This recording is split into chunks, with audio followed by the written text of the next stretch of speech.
Be me, 32, Director of Student Equity Initiatives at a state university. Been in this role for 3 years now.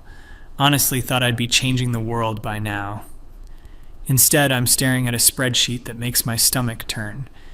Male enrollment down 23% over 5 years.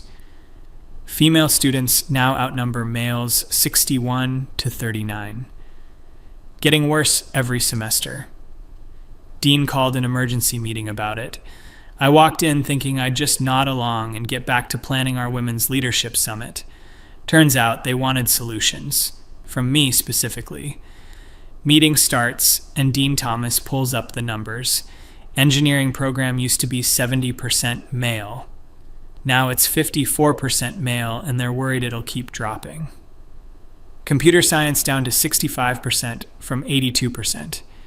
Even the business school is seeing declines. Dean asks me directly what I think is causing it. I give him my honest assessment. Well, we've made campus much more welcoming for women over the past decade. It's natural that men might feel less centered here. That's actually a good thing in terms of equity. He stares at me. Rachel, we're going to have to close programs if this continues. We need tuition revenue from both genders. I feel my face get hot. I think calling it a crisis is premature. Women were underrepresented for decades. Maybe this is just a correction. Provost Maria jumps in. A correction would be 50-50. We're heading towards 65 to 35 based on current trends. That's not equity. That's just inverse inequality. I argue that we should focus on the opportunity this creates for women. The looks I get around the table, like I just suggested burning down the library. Thomas cuts me off. We're forming a task force. You'll be on it. First meeting is Wednesday. Great. Wednesday comes. Task force is me, 2 admissions people, Richard from Student Affairs, and David, some economics professor I've never liked. David always had this condescending energy in faculty meetings. We go around introducing ourselves and our perspectives. When it's David's turn, he pulls out actual research papers. I've been studying this trend nationally. It's not just us. Male enrollment is down across the country, but it's worst at schools that have implemented certain types of programming. He's looking at me when he says it. I ask him what he means by certain types. Well, mandatory orientation modules about masculinity and privilege, for instance. Residential policies that treat male students as inherently more dangerous. Academic programming that consistently frames historical male achievement as suspect. I can feel myself getting defensive. Those programs are evidence-based. They're designed to create safer, more inclusive environments. David nods like he expected this.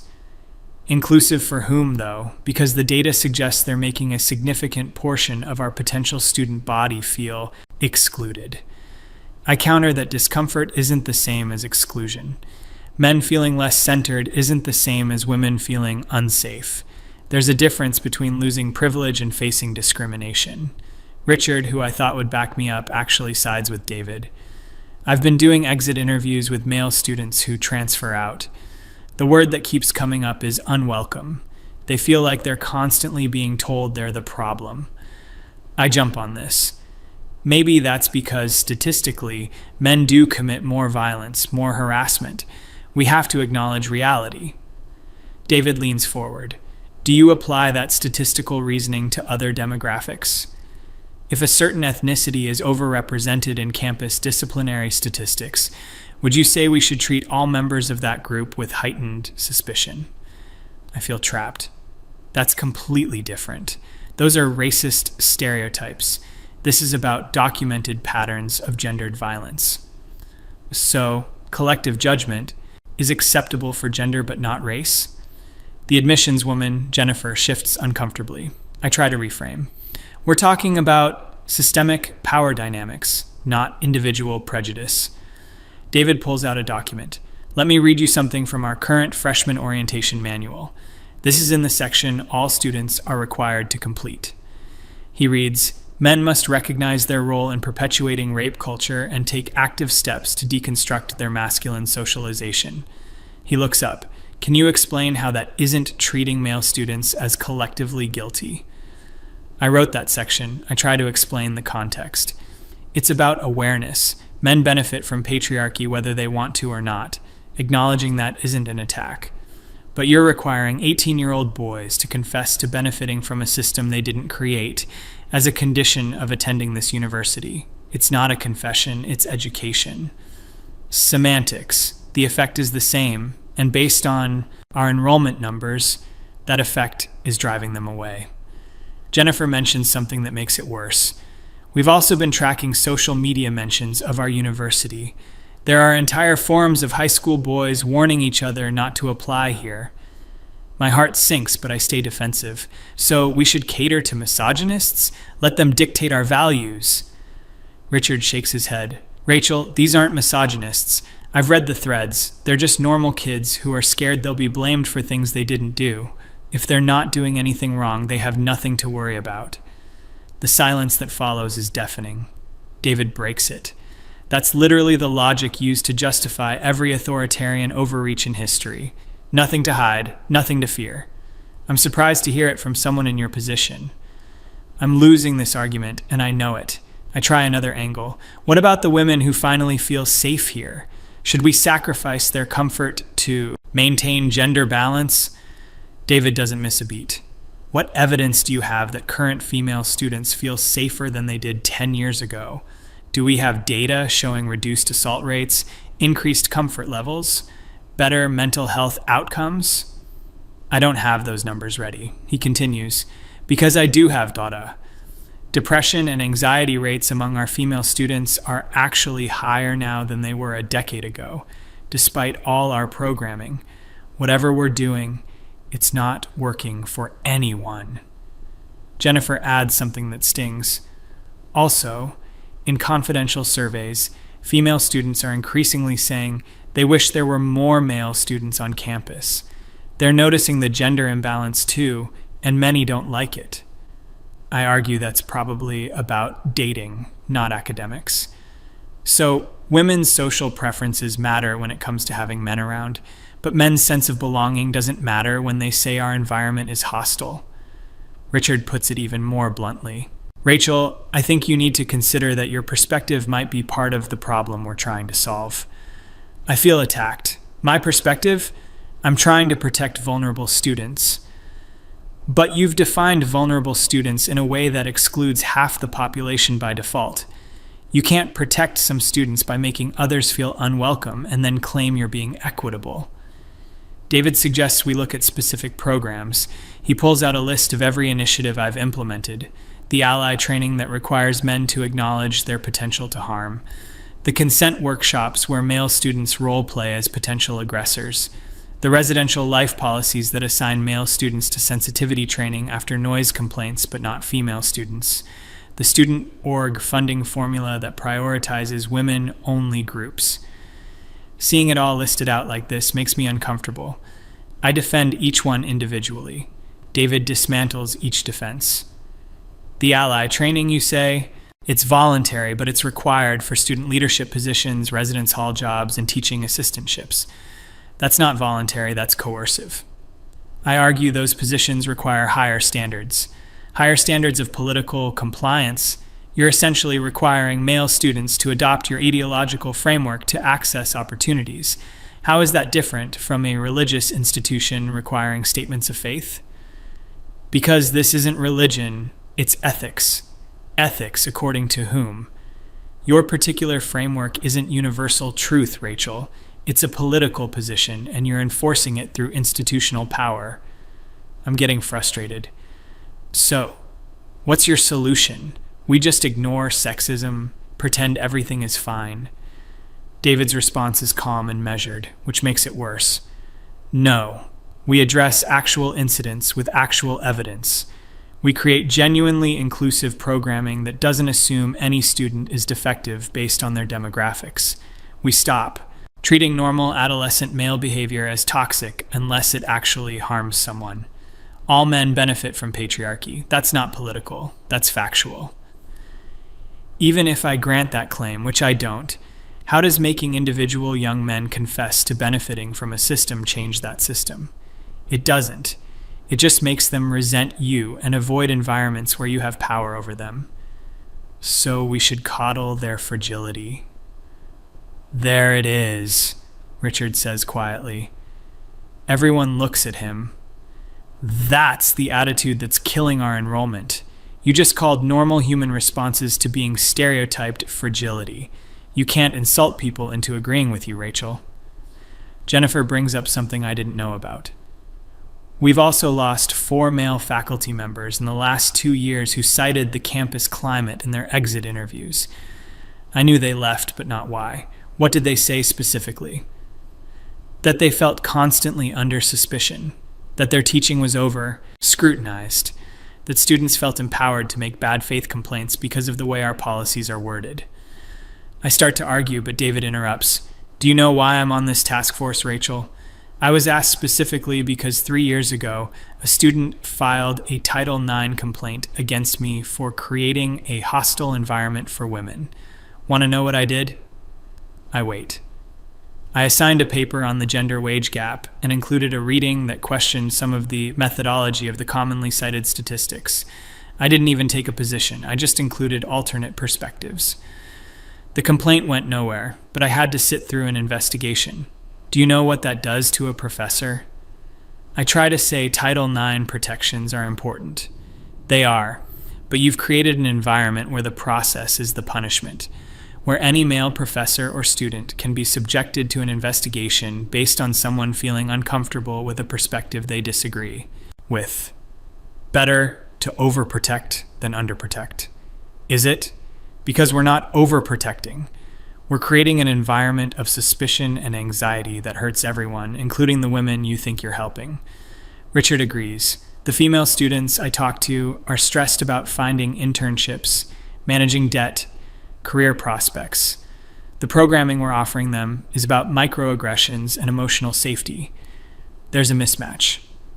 I feel like I'm being ganged up on. So, everything I've worked for is wrong? All the progress we've made? David's voice softens slightly. What progress, Rachel? Specifically, what measurable outcomes have improved because of your programs? I list things. Women feel more empowered to report harassment. We have more women in leadership positions. We have more awareness of gender issues. Reports are up, but are actual incidents down? Or have you just lowered the threshold for what counts as harassment? I don't have data on actual incidents. And women in leadership positions, is that because of merit-based achievement or because you've created quotas and set-asides? There's nothing wrong with affirmative action. There is when it creates resentment and undermines the accomplishments of the very people you're trying to help.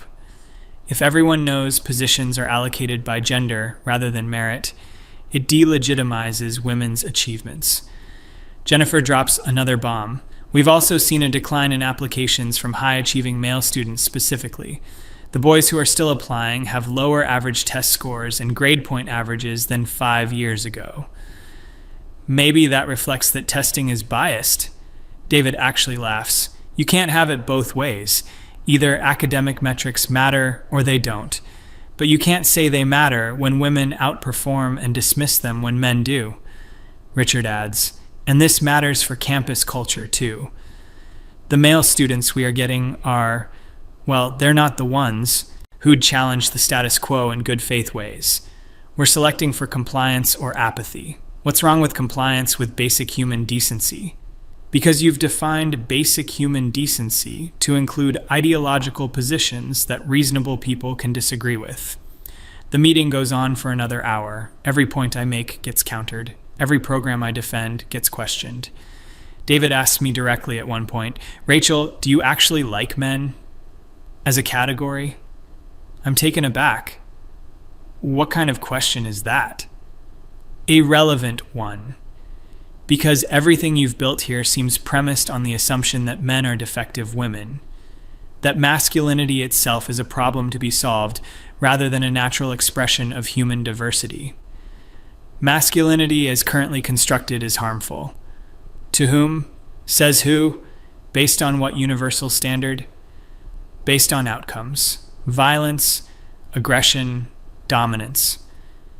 Some men are violent, vanishingly few, actually, but you're treating all men as potentially violent and requiring they prove otherwise. That's textbook prejudice. I try to explain intersectionality, how men have structural power even if individuals don't feel powerful. David nods along, then asks, do the boys who grow up in poverty, who have no father figures, who struggle in school systems designed for female learning styles, who die by suicide at 4 times the rate of girls, do they have structural power? Yes, because they're still men in a patriarchal society. So even when they're suffering more than their female peers by every measurable metric, they're still privileged. Privilege isn't about feelings. No, but clearly enrollment numbers are, and those boys aren't choosing to come here. Richard brings it back to practical concerns. We need actionable changes. The dean wants recommendations by next month. I know what's coming. David suggests a complete audit of all my programs. Jennifer wants to revise orientation materials. Richard suggests male-specific mentoring and support programs. I object to the last one immediately. We can't have men-only programs. That violates our equity principles. David's response is icy. We have 17 women-only programs. The Society for Women Engineers, Women in Business, Women's Leadership Initiative, shall I continue? Those address historical underrepresentation. And now men are underrepresented on this campus overall. So by your logic, we should create support structures. It's not the same. Why not? Specifically, logically, why not? I can't articulate it in a way that doesn't sound hypocritical. I try. Because women face systemic barriers. What systemic barriers exist at a university where their 61% of students perform better academically on average and have access to more support programs and scholarships? I mentioned society beyond campus. We're not trying to fix society, Rachel. We're trying to run a university. And at this university, men are now the underrepresented minority. The word minority applied to men feels wrong, but I can't explain why. Jennifer suggests something that makes me want to scream. What if we did targeted outreach to male high school students? Emphasized programs and majors where men are particularly underrepresented? Like what we do for women in STEM. Exactly. I start to object, but David cuts me off. Let me guess. When we recruit women for engineering, that's correcting inequality. But recruiting men for education or nursing would be reinforcing stereotypes. That is what I was going to say. Those aren't equivalent situations. They are now. Men are 23% of education majors here. Women are 31% of engineering majors.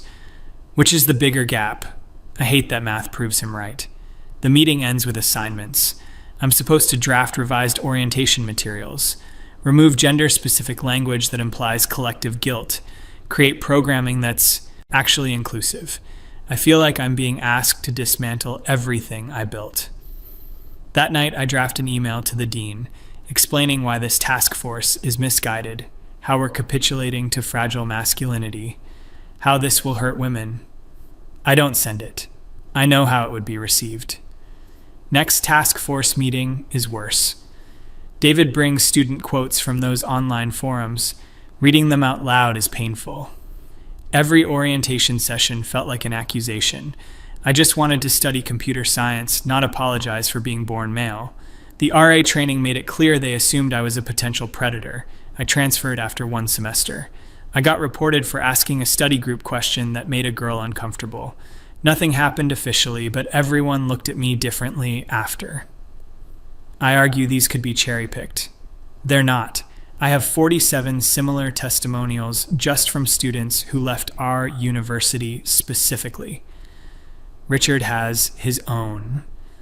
I interviewed 12 male students currently enrolled. Want to know what they said? He reads from notes. Most said they keep their heads down. Don't engage in class discussions about anything gender-related. Avoid being alone with female students. Don't join clubs or activities where they might be accused of making someone uncomfortable. That sounds like paranoia. Does it? Or is it rational risk assessment based on the environment we've created? Jennifer shares application trend data. Inquiries from male students are down 31% year over year. When they survey interested students who don't apply, the feedback is damning. Campus culture seems hostile to normal guys. Too politically correct. Feels like you have to walk on eggshells. I argue we don't want students who can't handle basic respect. David's response is sharp. You're conflating disagreement with disrespect. These are 18-year-old kids who want to learn and grow, not constantly prove their ideological purity. No one's asking for ideological purity. Yes, you are. You've created litmus tests for acceptable masculinity. Men who don't perform contrition to your satisfaction are labeled problematic. Richard brings up mental health data I didn't know about. Male students report higher rates of isolation and depression than 5 years ago. Fewer men seeking campus mental health services despite greater need. When asked why, they say they don't trust the counseling center. Why not? I ask. He looks uncomfortable. Because the intake forms ask about toxic masculine attitudes, and several counselors are on record saying they view traditional masculinity as inherently pathological. I helped develop those intake forms. I thought we were being thorough. Identifying harmful thought patterns isn't the same as pathologizing. Rachel, if a counseling center asked about problematic ethnic attitudes or unhealthy feminine traits, you'd rightfully call that discriminatory. This is no different. David suggests we bring in student voices. Next meeting includes a panel. 3 male students who almost transferred, 2 who did transfer and came back. Listening to them is harder than I expected. They're not the stereotypes I had in my head. They're thoughtful, articulate, genuinely hurt. One talks about being told his opinion didn't matter in a sociology class because of his positionality. Another describes being excluded from a study group because the women felt more comfortable without men. A third explains how he stopped raising his hand after a professor praised a female student for making the same point he'd made 5 minutes earlier, adding, "It's good to hear from diverse voices." I ask if they ever considered that maybe they were being sensitive. The looks I get. One responds carefully. "Ma'am, with respect, if women reported feeling excluded and we told them they were being sensitive, what would you call that?" That's different. Women face actual discrimination. And we don't. Being assumed to be dangerous, having our perspectives dismissed because of our gender, being excluded from opportunities, that's not discrimination. I try to explain structural versus individual. He cuts me off politely. "I understand the theory. I took your required orientation, but theory doesn't change the fact that I feel unwelcome at my own university." Another student says something that sticks with me. "I came here excited to learn. I wanted to be challenged, to grow, but instead of being challenged intellectually, I feel like I'm constantly being challenged morally, like I have to prove I'm one of the good ones." David asks him to elaborate. "Every man here feels like they're on probation. One accusation, even unfounded, and your life is over. So we just disengage, keep quiet, don't take risks. It's the opposite of education." Jennifer asks what would make them feel more welcome. The answers are simpler than I expected. Just treat us like individuals, not representatives of our gender. Stop assuming the worst about us. Have some programs that acknowledge our struggles too. Don't make us apologize for existing. After they leave, I'm quiet. I feel like my entire worldview is being challenged, but I'm not ready to concede. Those students are one perspective. What about the women who feel safer now? Richard has been waiting for this. I asked. I surveyed a random sample of 200 female students. Want to know what they said? I brace myself. Most said they didn't feel significantly safer than they imagined they would have a decade ago. Some said the constant focus on danger and victimization actually makes them more anxious. And several said explicitly they think we've overcorrected. He shows me the data. It's not what I expected. One quote jumps out: "I want to be treated like a capable adult, not a fragile victim who needs constant protection." David circles back to outcomes. Let's say we accept every premise of your worldview. Patriarchy exists, men have structural power, women need support. Fine. Has anything you've implemented actually dismantled patriarchy or empowered women in measurable ways? I list the leadership programs again. He's ready. Your Women's Leadership Initiative has graduated 150 women over 3 years. How many are in actual leadership positions now? I don't know. I looked it up. 12. 8%. Your program is expensive, high profile, and has an 8% success rate at its stated goal. Leadership takes time. Sure, but you're spending significant resources on programming that makes people feel good while ignoring practical barriers like childcare costs, inflexible academic schedules, and lack of professional networking. Jennifer agrees. The female students I talk to want internship connections and job skills, not empowerment workshops. I feel everything I've built crumbling. I try one last argument. Even if the outcomes aren't perfect, we've changed the culture. Women feel more empowered to speak up. Richard responds gently. Rachel, I think you've created a culture where certain women feel empowered to speak up about certain things in certain ways. But you've also created a culture where thoughtful disagreement is labeled problematic, where men are afraid to engage, where intellectual diversity is dying. David adds, and practically you're destroying the university's financial model. We need male students, we need their tuition, we need gender balance for a healthy campus culture. Your programs are actively driving them away. So money matters more than safety? False dichotomy. We can have both, but right now we have neither. We're losing revenue, and our students report higher anxiety.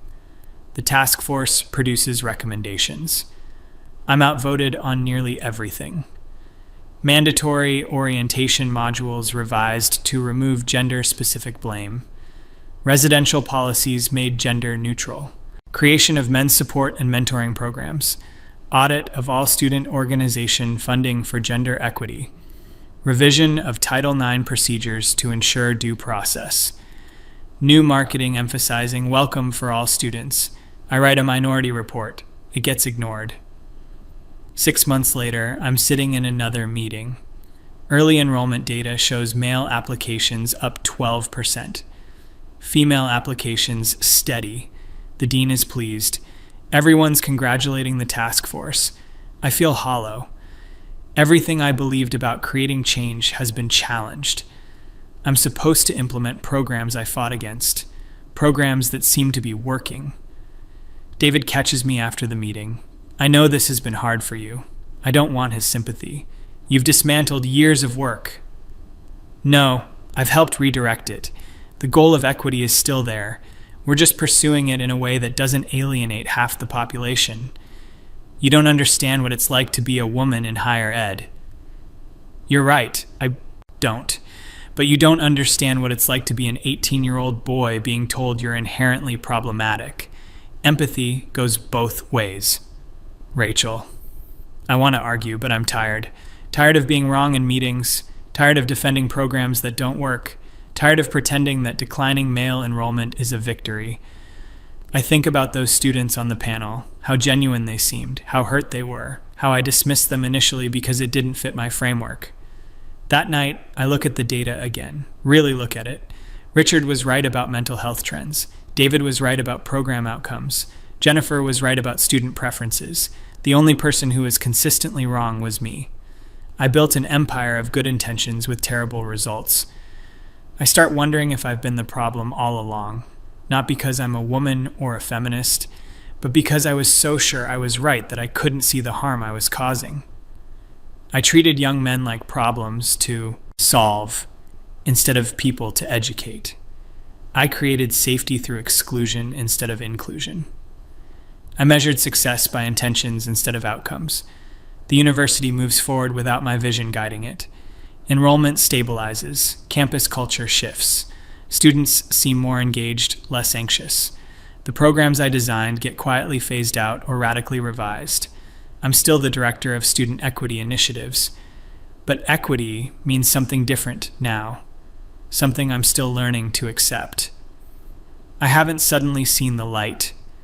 I still believe in many of the principles I started with, but I can't deny the evidence anymore. My approach failed. Worse, it hurt people I never intended to hurt.